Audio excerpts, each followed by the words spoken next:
আমি নিজেই নিজের ভাঙ্গা হৃদয়টাকে জোড়া লাগাবো, নিজেকেই ভালোবাসবো। অনেকের মনের কথা হয়তো বা এমন যে, যদি আবার কোনোদিন জীবন আমার স্বাভাবিক হয়ে ওঠে, তাহলে সবার আগে আমি নিজেই নিজেকে ভালোবাসবো। কারণ এই আমিটাকে আমি নিঃশেষ করে ফেলেছি অন্যের হাসির জন্য নিজের কান্না লুকিয়ে রেখে, অন্যের সুখের জন্য নিজের স্বপ্নগুলোকে হত্যা করে।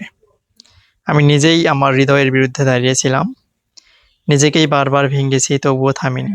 হয়তো ভালোবাসা নামের ভুল বোঝাবুঝিতে নিজেকেই সবচেয়ে বেশি কষ্ট দিয়েছি। রাতের পর রাত নিজেকে প্রশ্ন করেছি, আমি কি সত্যিই এতটা অযোগ্য? কিন্তু উত্তর পাইনি, শুধু নীরবতা পেয়েছি। আজ বুঝি সবচেয়ে বড় অন্যায়টা আমি নিজেই নিজের সাথে করেছি। তাই যদি আবার নতুন করে বাঁচার সুযোগ পাই, আমি আর কাউকে খুশি করার জন্য নিজেকে হারাবো না।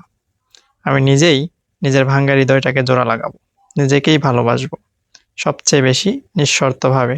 কারণ এই পৃথিবীতে আমার সবচেয়ে বেশি দরকার ছিল আমার নিজেরই পাশে থাকা।